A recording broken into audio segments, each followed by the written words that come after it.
because my family had no idea I'd been the governor's chief policy director for 3 years, overseeing a $2.3 billion infrastructure initiative that was about to be announced to the world.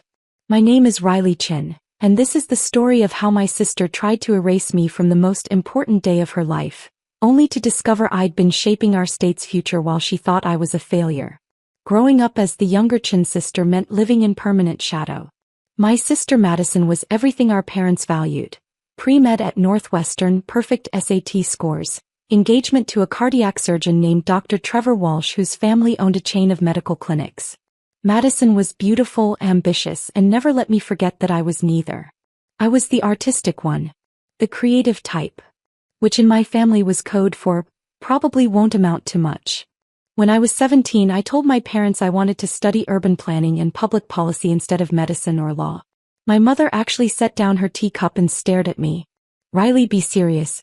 How do you plan to support yourself with a degree in city planning? It's urban planning and there are actually a lot of opportunities in." "Madison is going to be a surgeon," my father interrupted. "She'll make a real difference in people's lives." "You want to, what?" "Fill potholes." Madison smirked from across the dinner table. "Maybe she can get a job at the DMV." The whole family laughed.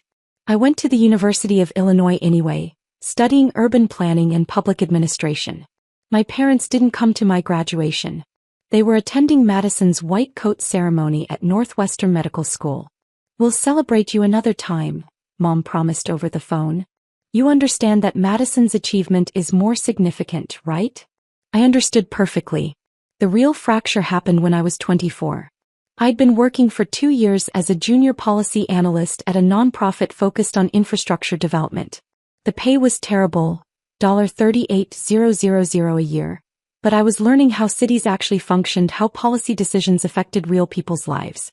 Madison had just finished her residency and gotten engaged to Trevor. My parents threw them an engagement party that cost more than my annual salary. The guest list included senators, hospital board members, and the medical elite of Chicago. I wore my best dress, a simple navy sheath from Target that I'd owned for 3 years. Madison took one look at me and whispered loud enough for nearby guests to hear, "Did you seriously come here looking like someone's secretary?" Her friends laughed. Trevor looked uncomfortable but said nothing.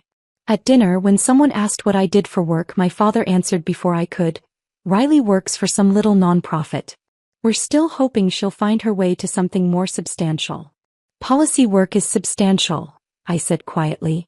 "We're working on transit equity programs that help low-income families access." "That's nice, honey," my mother interrupted. "Trevor, tell us about your new position at Northwestern Memorial." I stopped attending family events after that. Madison called it being dramatic. I called it self-preservation.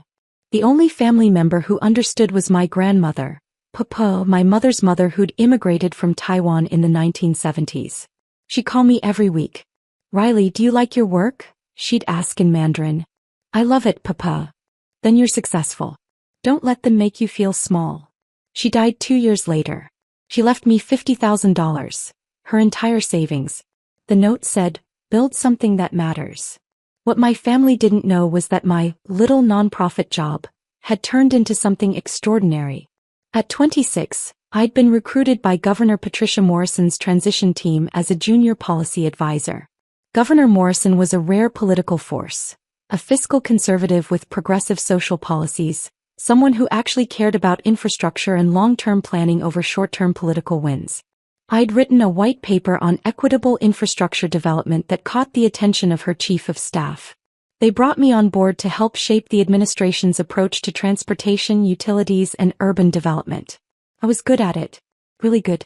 Within 18 months, I'd been promoted to senior policy advisor. By 29, I was director of infrastructure policy, overseeing a team of 43 people and a $2.3 billion state initiative to rebuild roads, bridges, water systems, and public transit across Illinois. I negotiated with federal agencies. I testified before legislative committees. I managed relationships with contractors, unions, and environmental groups. I turned the governor's ambitious infrastructure vision into actual policy that would affect 12.7 million people. Governor Morrison called me her secret weapon. The chief of staff said I had the best political instincts she'd seen in 20 years. I'd been featured in governing magazines, top 40 under 40 public servants, and had been a panelist at 3 national conferences on infrastructure policy. My salary was $187,000 a year. I'd saved aggressively and invested wisely. I owned a beautiful condo in Lincoln Park worth $540,000, fully paid off thanks to Papa's gift as a down payment and my disciplined saving. But I never told my family any of this. Why would I? So they could suddenly be proud? So Madison could find ways to diminish it? So my parents could take credit for raising me right? No. I built my career in silence, and it was the most liberating thing I'd ever done. Every family gathering I skipped, every phone call I kept short, every time I deflected questions about my work with vague answers. It was strategic. I was building something real while they assumed I was still struggling at a nonprofit. Madison thought I was living in a studio apartment in a bad neighborhood. In reality, I had 3 bedrooms, floor-to-ceiling windows overlooking Lake Michigan, and a home office where I drafted policy that would reshape our state. My parents thought I was barely scraping by. I had $340,000 in retirement accounts and another $180,000 in liquid investments. They thought I was a disappointment. I was having dinner with the governor once a month, discussing strategy for an infrastructure bill that would be her signature achievement. 6 months before Madison's wedding, Governor Morrison called me into her office. She was in her late 50s, sharp-eyed and direct. "Riley, I'm announcing the Morrison Infrastructure Initiative in 4 months. It's going to be the largest state infrastructure investment in 30 years. I want you as Chief Policy Director heading the entire program." "Ma'am, You've earned this. You've done the work, managed the politics, and kept us on track. The announcement will be at the spring gala. Black tie, full press corps, every state senator and representative. I'm making you the face of this program alongside me." "That's a huge amount of visibility," I said carefully. "You've avoided the spotlight brilliantly so far. But this is too big to hide behind. The program needs a director people can trust. That's you." I thought about my family finding out. About Madison's reaction. About my parents realizing what I'd built while they dismissed me. "I'm honored, Governor." "Good. Because I'm also introducing you as the daughter I never had in my speech. My chief of staff thinks it's too personal, but I don't care. You've been more loyal and hardworking than anyone in my administration. I want people to know what you mean to me. If you've ever been treated like the family disappointment, hit that like button and subscribe right now. You're not going to want to miss what happened next." Madison's wedding was set for Saturday, April 15th.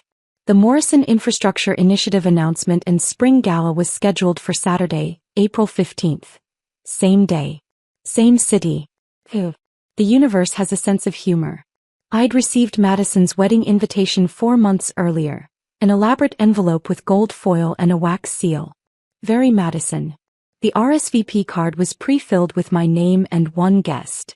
I RSVP'd that I'd attend alone. Then 3 weeks before the wedding I got the text. It came at 9:47 p.m. on a Tuesday while I was reviewing budget projections for the infrastructure bill. "Madison, Riley, we need to talk about the wedding." "Me, what about it?" "Madison, Trevor's family is very image conscious. The photos are going to be in society pages. We're trying to present a certain aesthetic." I stared at my phone, already knowing where this was going. "Madison, I don't think it's a good idea for you to come." "Me, you're uninviting me from your wedding?"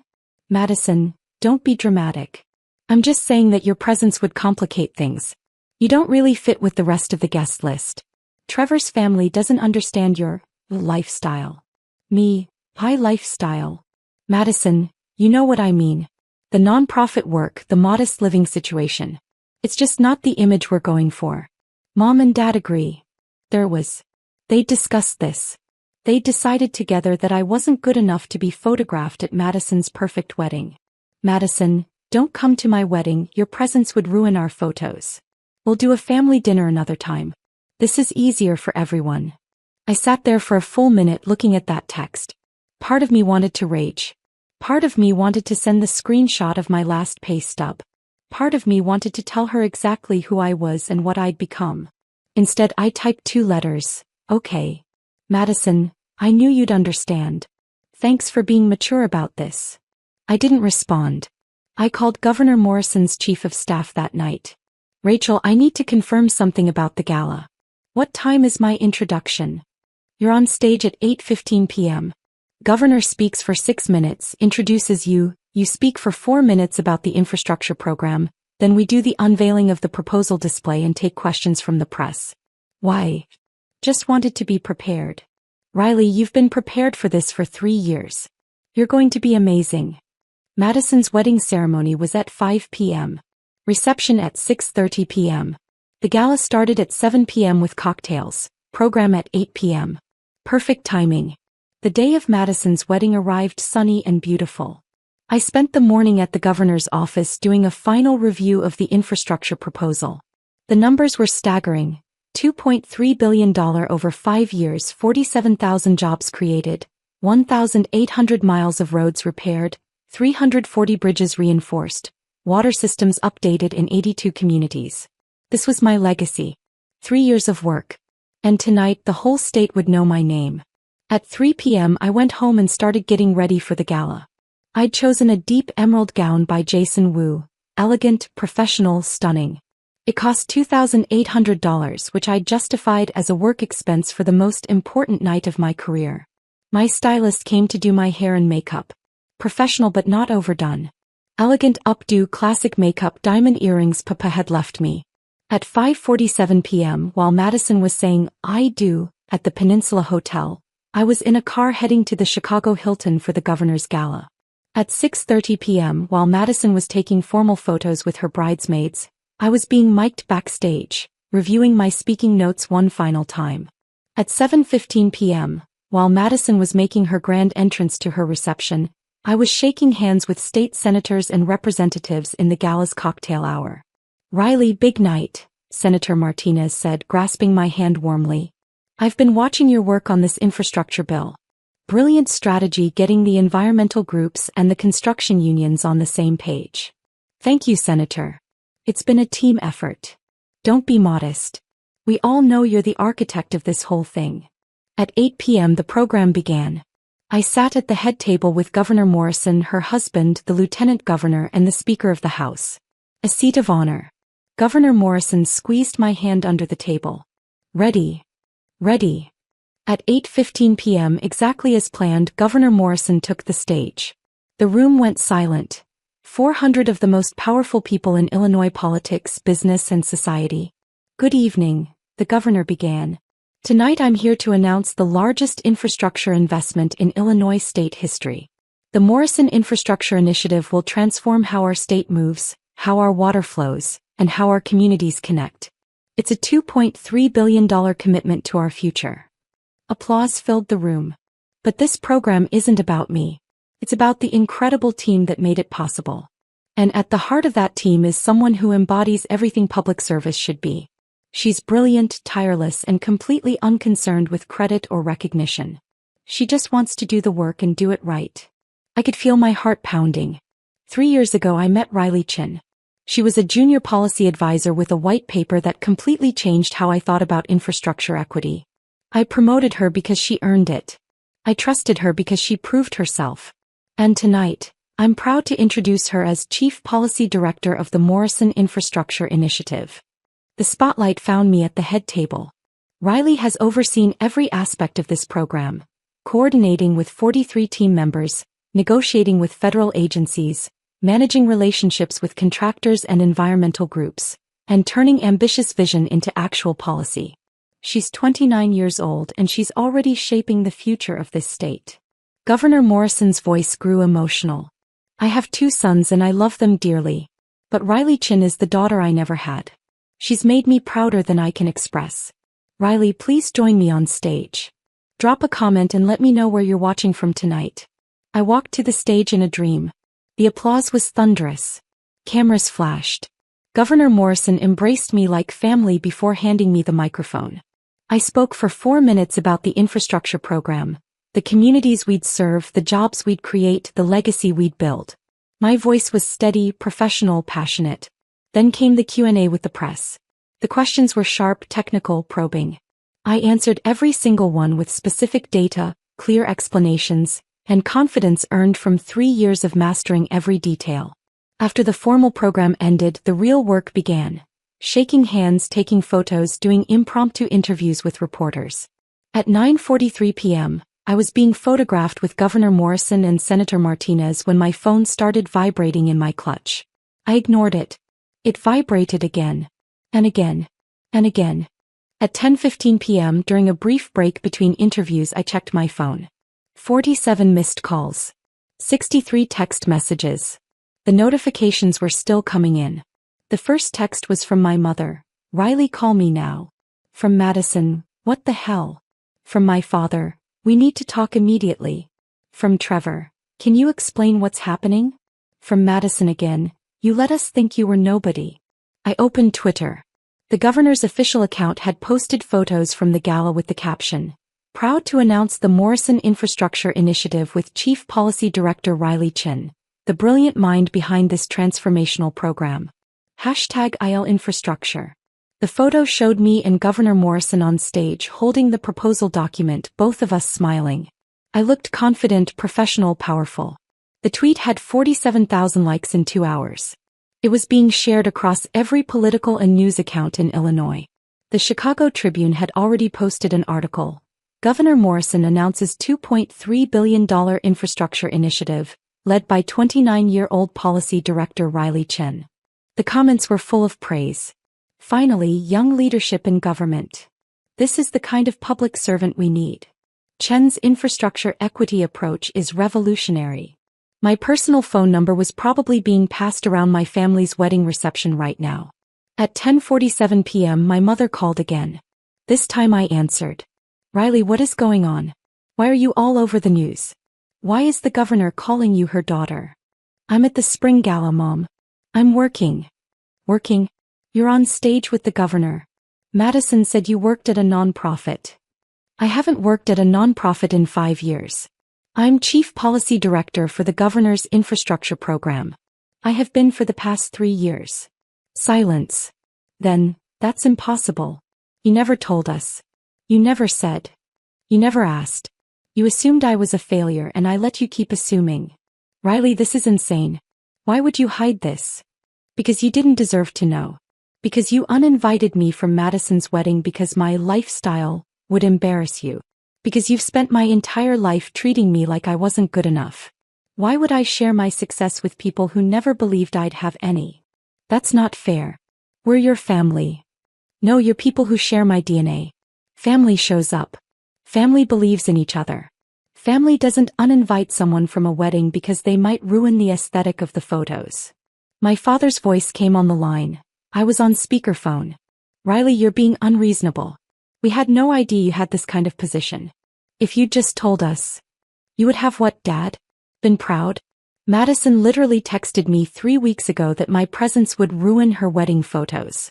That was after you all decided my work wasn't significant enough to celebrate. "We made a mistake," my mother said. "But you've been lying to us for years." "I didn't lie.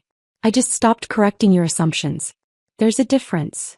At that moment, Senator Martinez approached me. "Riley, WGN wants to do a live interview in 5 minutes. You ready?" I held up a finger. 1 minute. "Mom, Dad, I have to go. I have a live television interview about a $2.3 billion program I've spent 3 years building. The same program you would have dismissed as government work if I'd told you about it 2 years ago. Please stop calling." "Riley, wait." I hung up. The live interview with WGN went perfectly. The anchor asked about my background, my vision for the infrastructure program, and what it felt like to be leading such a major initiative at 29. "It feels like responsibility," I said. "I have an obligation to the 12.7 million people in Illinois who'll be affected by these projects. Everything else is noise." Hit that subscribe button if you've ever had to prove yourself to people who never believed in you, because what happened next destroyed every assumption they'd made about me. Back at the Peninsula Hotel, Madison's reception was descending into chaos. According to texts I'd receive later from sympathetic cousins, the news about me broke during dinner service. Someone's phone buzzed with a Tribune notification. Then another. Then 10 people were pulling up news articles and Twitter posts. "Isn't that Riley? Someone asked, showing Madison a photo of me in my emerald gown, standing on stage with the governor. Madison grabbed the phone. Her face went white. "That can't be right," Trevor said, reading over her shoulder. "Riley works at a nonprofit. She lives in a studio apartment." My mother was already on her phone, frantically searching my name. Every result was about the infrastructure program, my role as chief policy director, my profile in Governing magazine. "Oh my God," Mom whispered. "She's been lying to us for years." A guest overheard, one of Trevor's medical school colleagues. "Wait, the Riley Chin whose chief policy director is your sister? He's incredible. Her infrastructure equity model is being studied in policy schools across the country." "You know about her work?" Madison asked weakly. "Everyone in public health administration knows about Riley Chin. Her approach to infrastructure connects directly to health outcomes in low-income communities. She's brilliant." Madison's perfect wedding was unraveling. Half the guests were on their phones, reading about her sister's achievements. The other half were asking why Riley wasn't at the wedding. "Where is your sister?" Trevor's mother asked my parents. "Why isn't she here celebrating with you?" My mother had no answer that wouldn't reveal the truth. They'd uninvited me because they were ashamed of me. At 11:30 p.m. I received a text from Madison. "We need to talk. Now." I was still at the gala, networking with representatives who wanted to discuss the infrastructure program. I ignored the text. At midnight my parents showed up at the Hilton. Security called me.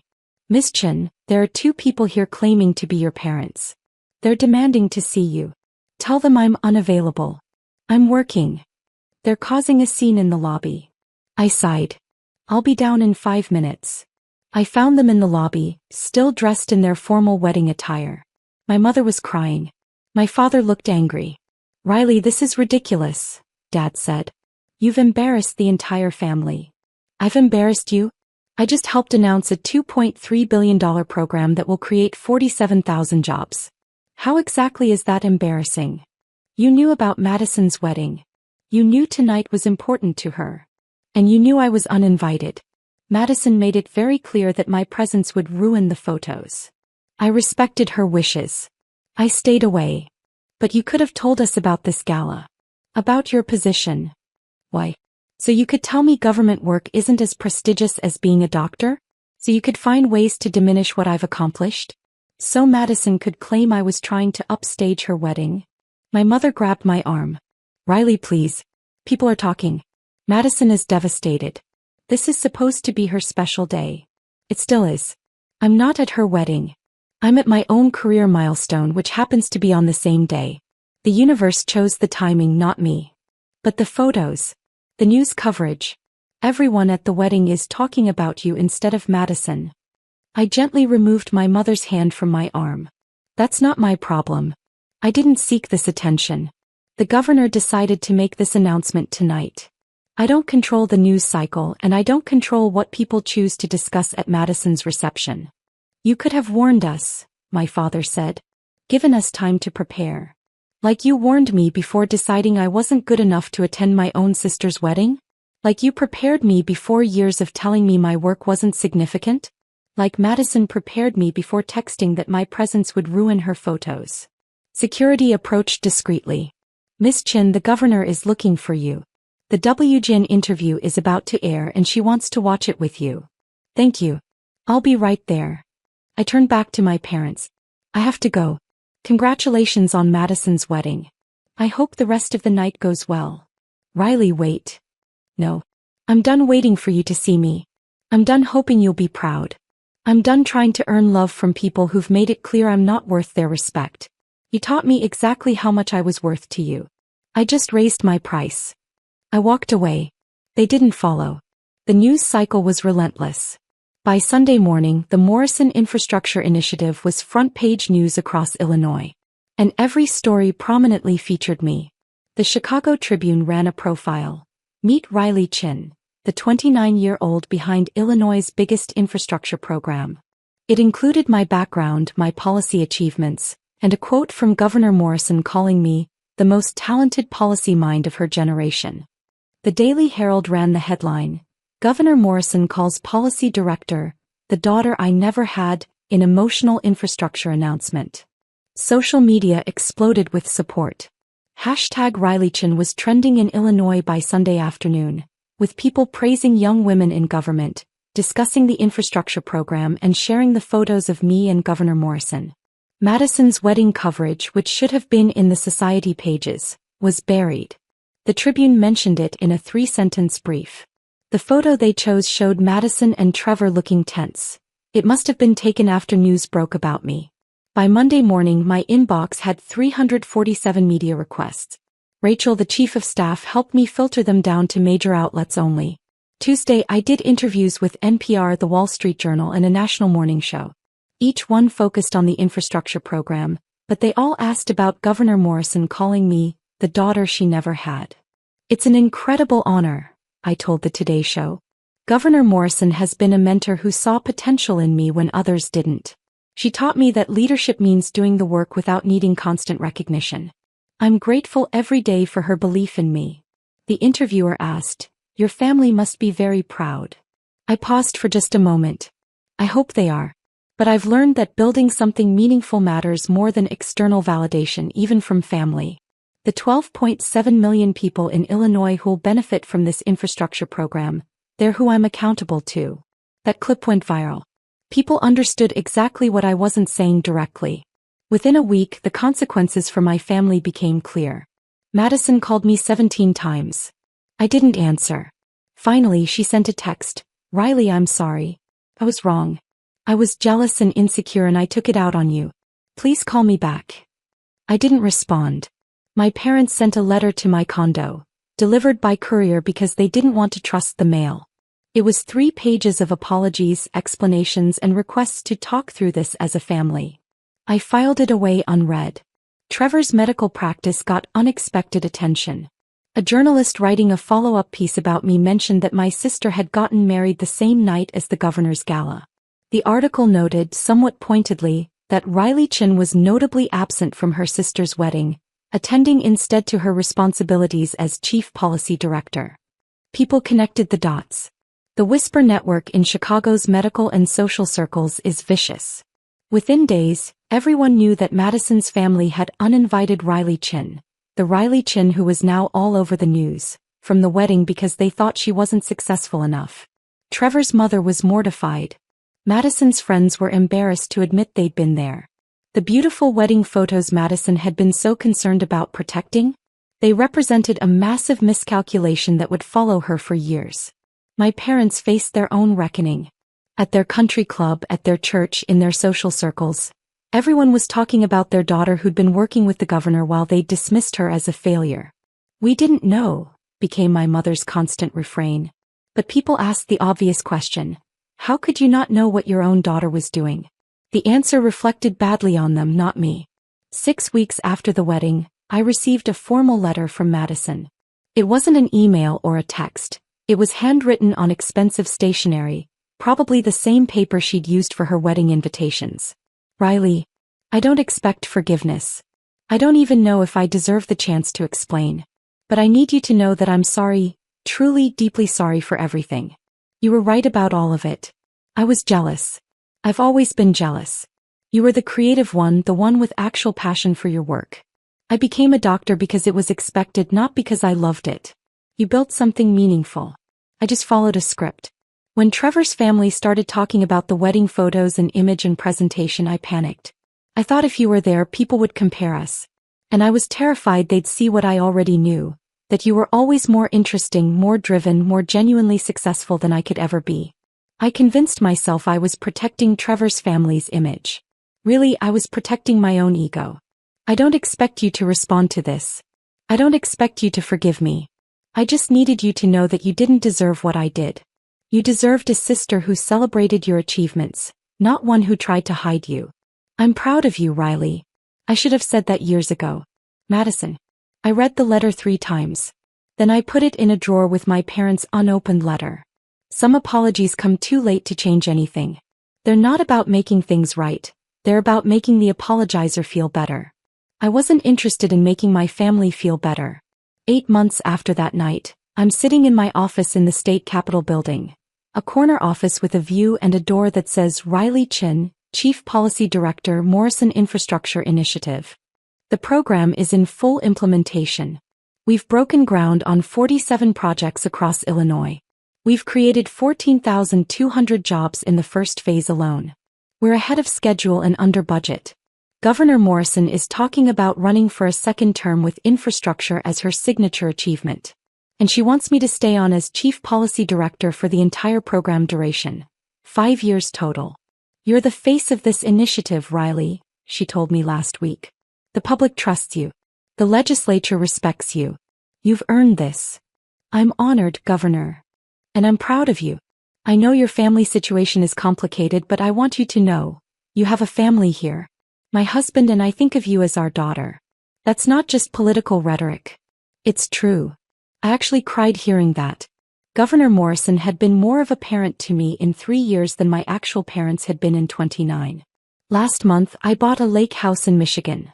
A beautiful 3-bedroom cottage on Lake Michigan where I can escape on weekends.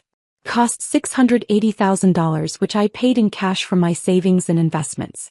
I sent my parents a postcard from the lake house with a photo of the sunset over the water. On the back I wrote, "Building the life I always wanted. Hope you're well. R." I didn't include my address. They don't need it. Madison sends me birthday cards now. Christmas cards with photos of her and Trevor. I don't respond, but I don't throw them away either. Maybe someday I'll want to reconnect. Maybe I won't. Either way, it's my choice made on my timeline. My team at work has become my chosen family. We grab drinks on Fridays, celebrate each other's wins, and support each other through the inevitable challenges of government work. They're the family that shows up. Last week, I was invited to speak at the University of Illinois School of Urban Planning, my alma mater. I talked to a room of 200 students about building a career in public service, about finding meaning in work that actually helps people. During the Q&A, a young woman raised her hand. My family doesn't think public policy is a real career. How do you deal with people who don't take your work seriously? I smiled. You build something so undeniably real that their opinions become irrelevant. You do the work because it matters to you, not because you're trying to prove something to them. And eventually, you realize that the people who truly matter will see your value. The ones who don't, they were never your people anyway. The auditorium erupted in applause. After the talk, the dean pulled me aside. "Riley, we'd love to have you back as a guest lecturer next semester. Maybe teach a seminar on infrastructure policy." I'd be honored. Walking across campus that day felt full circle. I'd left this place 10 years ago as the family disappointment who'd chosen the wrong major. I came back as the chief policy director reshaping our state's future. That evening, I got a text from an unknown number. "This is Trevor, Madison's husband. I know you don't want to hear from the family, but I wanted you to know that I'm sorry. I should have said something that night at the engagement party when they dismissed your work. I should have defended you at the wedding planning when Madison suggested uninviting you. I didn't, and that makes me complicit in hurting you. You deserved better. I hope someday you can forgive us." I stared at that text for a long time. Then I typed, "I appreciate you saying that. I'm not ready for reconciliation, but I recognize it took courage to reach out. I wish you and Madison well." It was the truth. I did wish them well. But wishing someone well doesn't mean inviting them back into your life.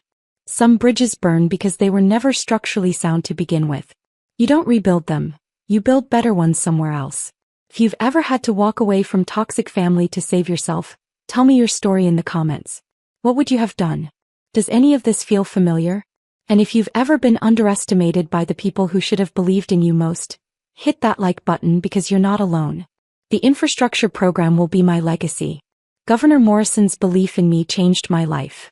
And the family I've built through my work, through choosing people who show up and respect me, that's the real success story. My sister texted that my presence would ruin her wedding photos. She was wrong. My absence from her wedding didn't ruin anything. It just revealed exactly what matters. Showing up for people who value you, building something meaningful, and never apologizing for success you earned yourself. You're not alone. You never were.